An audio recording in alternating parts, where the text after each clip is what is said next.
இந்த வீடியோவில் Fibonacci series பற்றி பார்க்க போகிறோம். இந்த ஃபிபோனாக்கி சீரிஸ் அப்படிங்கிறதுக்கு லாஜிக் எல்லா இதுலேயும் சேமாக தான் இருக்கும். அந்த கோடிங் தான் டிஃப்ரென்ஸ் ஆகும். இப்போ நம்ம பைத்தான் யூஸ் பண்ணி எப்படி பண்ணுறது அப்படின்னு பார்க்கலாம். அதுக்கு முன்னாடி ஃபிபோனாக்கி சீரிஸ் அப்படின்னா என்னென்னு தெரிஞ்சுக்கலாம். இப்போ நான் 0, 1 அப்படின்னு 2 நம்பர் எடுக்கிறேன். இதுக்கு தான் நம்ம ஃபிபோனாக்கி சீரிஸ் கண்டுபிடிக்க போகிறோம். இப்போ 5 ரேஞ்ச் வரைக்கும் கண்டுபிடிக்க சொன்னாங்கன்னா எனக்கு 5 டைம்ஸ் வந்து இந்த சீரிஸ் வந்து எக்ஸ்டெண்ட் ஆகும். இப்போ 0, 1 இருக்கா, இந்த 0, 1 ஃபஸ்ட்டு அப்படியே பிரிண்ட் பண்ணும். 0, 1. அடுத்து தேர்ட் நம்பராக என்ன இருக்குன்னு பார்த்தீங்கன்னா இந்த 0வையும் 1ஐயும் ஆட் பண்ணி எனக்கு தேர்ட் நம்பராக கொடுக்கும். 0 + 1 என்னது 1. அதுக்கடுத்து ஃபோர்த் நம்பர் என்ன வரும், இந்த செகண்ட் நம்பரையும் இந்த தேர்ட் நம்பரையும் ஆட் பண்ணால் எனக்கு ஃபோர்த் நம்பர் வரணும். இப்போ 1 + 1 அப்போ என்னது 2. அதுக்கடுத்து எனக்கு ஃபிஃப்த் நம்பர் என்னவா இருக்கும், இந்த 1ஐயும் 2ஐயும் ஆட் பண்ணால் எனக்கு ஃபிஃப்த் நம்பர் வருமா. 1 + 2 என்னது 3. ஸோ இந்த மாதிரி ஒரு சீரீஸாக வரதான் ஃபிபோனாக்கி சீரிஸ் அப்படின்னு சொல்லுவாங்க. இப்போ எனக்கு 5 ரேஞ்ச் வேணும்னு சொன்னா இது ஃபர்ஸ்ட்டு, இது செகண்டு, இது தேர்டு, இது ஃபோர்த்து, இது ஃபிஃப்த்து. இந்த மாதிரி நம்ம n டேர்ம்ஸ் வரைக்கும் கண்டுபிடிக்கலாம் ஃபிபோனாக்கி சீரிஸ். இப்போ அதெல்லாம் எப்படி பண்ணுறது அப்படின்னு பார்க்கலாம். இப்போ நான் ஒரு ஃபங்க்ஷன் டிஃபைன் பண்ணிக்கிறேன். டெஃப் அப்படிங்கிற கீவேர்டு யூஸ் பண்ணி ஃபிப். இது வந்து யூசர் டிஃபைன் ஃபங்க்ஷன், நம்மளா கிரியேட் பண்ணுற ஃபங்க்ஷன். இப்போ இந்த ஃபிப் அப்படிங்கிற அந்த ப்ராக்கெட்குள்ளே என்ன கொடுக்க போகிறோன்னு பார்த்தீங்கன்னா எவ்வளோ ரேஞ்ச் வரணும். இப்போ 5 அப்படின்னா எனக்கு 5 டைம்ஸ் வந்து அது வந்து ரன் ஆகணும் அப்படின்னு சொல்கிறோம்னா அந்த மாதிரி தான். இப்போ ஃபிப் ஆஃப் நான் வந்து 6 கொடுக்குறேன் கோலன். இப்போ ஸ்டார்டிங் என்ன சொன்னேன், ஃபர்ஸ்ட் 2 நம்பர் சேமாக தான் இருக்க போகுது. அதை வந்து ஒரு வேரியபிளில் ஸ்டோர் பண்ணி வச்சுக்கலாம். a = 0, b = 1. இப்போ வந்து ஃபார் லூப் எழுத போகிறோம். For I in range of இந்த நம்பர் எவ்வளோ நம்பர் கொடுக்க போகிறோமோ அத்தனை தடவை இந்த லூப் வந்து எனக்கு ரன் ஆக போகுது. இங்கே 6ன்னு கொடுக்க வேண்டாம், நம் அப்படின்னு கொடுத்துக்கலாம். நம்ம வந்து ஃபங்க்ஷனை கால் பண்ணும்போது அந்த நம்பர் பாஸ் பண்ண மாதிரி வச்சுக்கலாம். இப்போ அந்த நம்மையே இங்கேயும் பாஸ் பண்ணிடலாம்.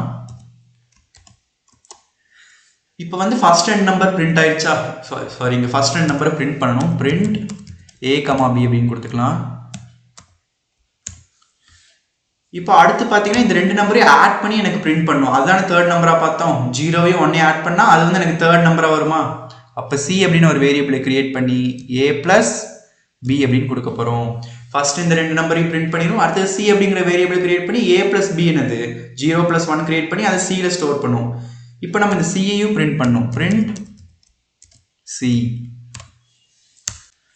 அடுத்தது a = b, b = c அப்படின்னு கொடுக்கணும். இது ஏன் அப்படின்னு பின்னாடி சொல்கிறேன். அதுக்கு முன்னாடி இதை ரன் பண்ணி பார்க்கலாம். இப்போ என்ன ஆகுதுன்னு, ஃபிப் ஆஃப் அந்த ஃபங்க்ஷனை கால் பண்ணுறோம், பாஸ் பண்ணுற ஒரு நம்பர் 6 நம்பர் அப்படிங்கிற ஆர்குமெண்ட்டுக்காக இந்த 6 பாஸ் பண்ணுறோம். இப்போ ரன் பண்ணலாம். இப்போ பாருங்கள் 0, 1 ஃபர்ஸ்ட் அந்த 2 பிரிண்ட் ஆயிடுச்சா. அது கீழெல்லாம் நம்பர் வந்து எனக்கு கீழே பிரிண்ட் ஆகக்கூடாது. அப்படின்னா end = அப்படின்னு ஒரு இது இருக்குது, அது கொடுக்கணும். end = பிரிண்ட் அப்படிங்கிற ஸ்டேட்மெண்ட் பை டிஃபால்ட் ஸ்லாஷ் என்ன தான் இருக்கும், நியூ லைனில் தான் பிரிண்ட் பண்ணணும். அதனால் நம்ம இந்த மாதிரி எண் கொடுத்துக்கணும். இங்கே சிக்கு கொடுத்துடலாம், அப்போ தான் சியை தாண்டி இருக்கிறது போகாது. end = ஒரு ஸ்பேஸ். இப்போ ரன் பண்ணலாம். இப்போ எனக்கு பார்த்தீங்கன்னா அது ஆர்டராக பிரிண்ட் ஆயிடுச்சா. எனக்கு எவ்வளோ சீரீஸ் கேட்டிருக்கேன், மொத்தம் 6 சீரீஸ். அப்போ இங்கே எவ்வளோ இருக்குன்னு பார்க்கலாம். 0, 1, 2, 3, 4, 5, 6, 7 சீரீஸ் வந்திருக்கீங்க. ஏன்னா நம்ம இங்கே ஏற்கனவே ஏவையும் பியையும் பிரிண்ட் பண்ணிட்டோம்.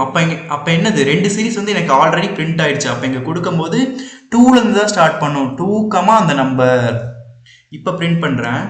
இப்போ பாருங்கள் கரெக்டாக வந்திருக்கா. இதுதான் ஃபிபோனாக்கி சீரிஸ். ஃபர்ஸ்ட் 2 நம்பர் என்னது 0, 1 அதை பிரிண்ட் பண்ணிடுச்சு. அடுத்த 2 நம்பர் என்னது 0வையும் 1ஐயும் ப்ளஸ் பண்ணால் 1. அடுத்து இந்த 2 நம்பர் 1ஐயும் 1ஐயும் ப்ளஸ் பண்ணால் 2. அடுத்து இந்த 2ஐயும் 1ஐயும் ப்ளஸ் பண்ணால் 3. அடுத்து இந்த 3ஐயும் 2ஐயும் ப்ளஸ் பண்ணால் 5. இதுதான் ஃபிபோனாக்கி சீரிஸ். இப்போ இந்த இடத்துல என்ன நடக்குதுன்னு எக்ஸ்பிளைன் பண்ணுறேன். ஃபர்ஸ்ட் டைம் எனக்கு a என்னவா இருக்குது, a = 0 இருக்குது. அதே மாதிரி b = 1 இருக்குது. c = என்னது, இது ரெண்டும் ஆட் பண்ணி வர வேல்யூ 1. இப்போ எனக்கு நெக்ஸ்ட் தடவை இந்த லூப்புக்குள்ளே போகும்போது இதெல்லாம் மாறினா தானே அடுத்தடுத்த வேல்யூவில் பிரிண்ட் ஆகும். அப்போ அதை மாற்றுறோம். நம்ம இங்கே a = b அப்படின்னு கொடுக்குறோம். இப்போ bயில் என்ன இருக்குது 1 அப்படின்னு இருக்கா, அதை தூக்கிட்டு வந்து aல வைக்கிறோம். a = 1 அப்படின்னு அசைன் ஆகும் இங்கே. அப்போ இந்த செகண்ட் வேல்யூ b இருக்குல்ல, அது வந்து ஏவா மாறிடும். அடுத்தது b = c. bங்கிறது என்னென்னு பார்த்தீங்கன்னா இப்போ c அப்படின்னு ஒன்று புதுசாக கண்டுபிடிச்சி வந்திருக்குல்ல, a + b. ஃபஸ்ட்டு 0வையும் 1ஐயும் ஆட் பண்ணிச்சுல, அதுதான் இப்போ புது b. அதுதான் c. cயில் தானே ஏவையும் பியும் ப்ளஸ் பண்ணி ஸ்டோர் பண்ணியிருக்கோம், அதுதான் c. இப்போ அடுத்த தடவை லூப் ரன் ஆகும்போது என்னவாகும், இப்போ இந்த சீன் இருக்க இடத்துல வந்து எனக்கு மறுபடியும் 1 அப்படின்னு ரீப்ளேஸ் ஆகுமா. சிங்கிறது என்னது ஏ ப்ளஸ் பி. அப்போ 0 + 1 1, அதுதான் இந்த இடத்துல கொடுத்துருக்கேன். இப்போ செகண்ட் தடவை இந்த லூப் ரன் ஆகும். அப்போ ஏ ஈக்குவல் டு பின்னு இருக்கா, அப்போ ஏங்கிற இடத்துல என்ன போய் ஸ்டோர் ஆகும், இந்த 0வை ரீப்ளேஸ் பண்ணிட்டு எனக்கு வந்து இங்கே 1 அப்படின்னு மாறிடும். பிஏ மறுபடியும் ரீப்ளேஸ் பண்ணிட்டு இங்கே எனக்கு 1 அப்படின்னு மாறிடும். அடுத்த தடவை மறுபடியும் இந்த லூப் வந்து ஐட்ரேட் ஆகும் for i in range of num அப்படின்னு. அப்புறம் சிக்கு வரும், சி ஏ ப்ளஸ் பி பார்க்கும், 1 + 1 2. அதுக்கப்புறம் பிரிண்ட் சின்னு கொடுத்துருக்கோமா, அப்போ சியோட வேல்யூ என்ன பிரிண்ட் ஆகும், 2 அப்படின்னு பிரிண்ட் ஆகும். இப்போ இதே மாதிரி அடுத்த இதுக்கு பார்க்கலாம். இப்போ கரண்ட் பி என்னவா இருக்கும், 1 அப்படின்னு இருக்கா, அது வந்து ஏவா ரீப்ளேஸ் ஆகும். அப்போ ஏ ஈக்குவல் டு 1, அதே 1 தான். பி ஈக்குவல் டு என்னது, சி அப்படின்னு கொடுத்துருக்குமா, 1 + 1 என்னது 2, இங்கே வந்து 2 அப்படின்னு ரீப்ளேஸ் ஆகும். அடுத்த தடவை இந்த லூப் ரன் ஆகும்போது இங்கே என்னமா இருக்கும், ஏ ஈக்குவல் டு 1 அப்படின்னு இருக்கும், பி ஈக்குவல் டு 2 அப்படின்னு இருக்கும். இந்த லூப்புக்குள்ளே வரும்போது என்ன ஆகும், ஏ ப்ளஸ் பி. அப்போ சி ஈக்குவல் டு இங்கே என்ன டிஸ்பிளே ஆகும், 1 + 2 which is equal to 3. அப்போ சியில் எனக்கு என்ன ஸ்டோர் ஆகிருக்கும், 3 அப்படின்னு ஸ்டோர் ஆகிருக்கும். ஸோ இந்த மாதிரி ஈஸியாக பைத்தான் யூஸ் பண்ணி ஃபிபோனாக்கி சீரிஸ் வந்து பிரிண்ட் பண்ணலாம். நெக்ஸ்ட் வீடியோவில் பார்த்தீங்கன்னா sum of digits of number அப்படிங்கிற ப்ரோக்ராம் பற்றி பார்க்கலாம். தேங்க்ஸ் ஃபார் வாட்சிங்.